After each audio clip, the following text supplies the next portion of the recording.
8:41.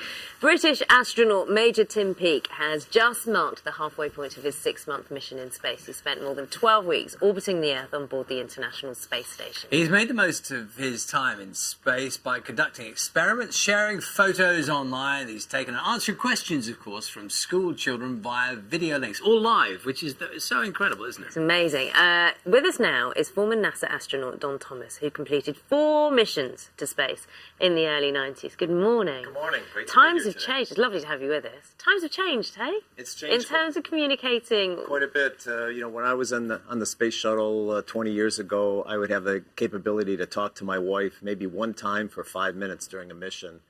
And today, for Tim Peake on the International Space Station, they have an internet Skype-type telephone. They could call anybody they want around the world almost any time. So they stay much better connected than we were able to do. So does that mean when you did your trips that did you feel much more isolated? Was there a real sense that you're further away? I mean, obviously you can see, and the experience in a way is the same, but did you feel more isolated, do you think? We would pass over, Houston, Texas, where I lived, and we'd be 200 miles above, but I felt I was a million miles away, just totally detached from Earth, because we didn't have as much communication.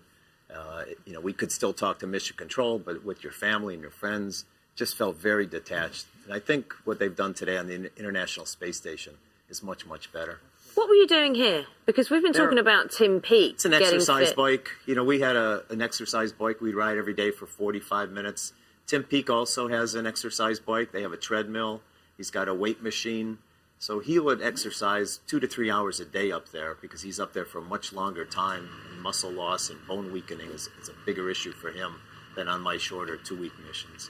How does it feel when you come back down to Earth in terms of the physical impact? When you come back down, you feel totally heavy because you're just not used to gravity at all. Just to lift your leg or raise your arm felt so heavy. I was a little dizzy when I got back, and Tim will feel that same experience. He'll be dizzy for a few days. It'll take a while to get his muscle strength back to normal, and in a few more months after that to get your full bone density back. But coming back to Earth is just one of total heaviness. Yeah. Now, on that thing of come back to Earth, over the years I've heard various stories about astronauts and how it's going to space has absolutely altered the way they think about all sorts of things. People questioning their faith, for example. People questioning lots of bigger things. Has that happened to you at all? What has been the impacts above and beyond the obvious? Two big changes for me was, one, being able to see the Earth and to see how fragile planet Earth is. You see our atmosphere as just a paper-thin layer. Tim Peake's been sending back some great pictures of sunrises and sunsets, and you can see how thin our atmosphere is. And it just makes you appreciate, how fragile Earth is and how we have to take better care of it. And the second perspective change, that occurred for me was I used to tell people I was from Cleveland, Ohio. That's where I grew up. And now, after going around the Earth 700 times, I tell people I'm from Earth. And we're all the same, and we all live on this spaceship, planet Earth here. It's not very helpful if people are trying to send you mail. It's very difficult. To Don Thomas, Earth. Do you know, another thing that struck me is when I was lucky enough to talk to Tim Peake before he went up, and you see interviews with lots of people who've, astronauts who've done space travel. You're also very calm, and I just wonder how they filter you out. It's like for us, we're amazed, we're excited, we're in awe at the prospect of going to space, even for 1 minute, let alone for days on end. Yet you all just seem to take this in your stride. It's like nothing can ruffle you. In our stomach, we got butterflies on launch morning, so every astronaut is feeling a little nervousness, a little anxiety about how is it going to go, how am I going to react when I get to zero gravity. But we go through years and years of training. Tim Peake probably trained 4, 5, 6 years for his first mission. And you experience all these things that you're going to see, when you're launching and when you're up in space. So they kind of take away the fear factor and take away the surprises. We've seen it all. We've done it all many times in training. So when you're doing the real thing, you're just going to work. Can I say a couple of things, Don? I like the outfit. Do you get that because you're an astronaut? Is that a special... This is the jacket we'd wear in our T-38 jets when we go flying. So it's flame retardant material. And one other thing I wanted to ask was, is the subject of, are there really any aliens? Is it banned on that when you're up there? You're not... Did you...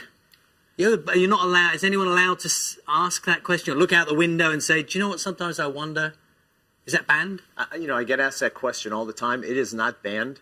So did you have those conversations? We have those conversations. I thought I saw something that looked like an alien craft on one of my missions. It was a blinking light flashing once a second.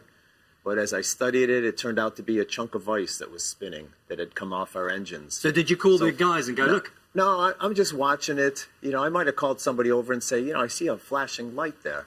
But you study it and you figure it out. It's not banned, but you also don't want to just say, hey, I just saw a UFO, because that gets everybody alarmed and gets... Alarmed or excited?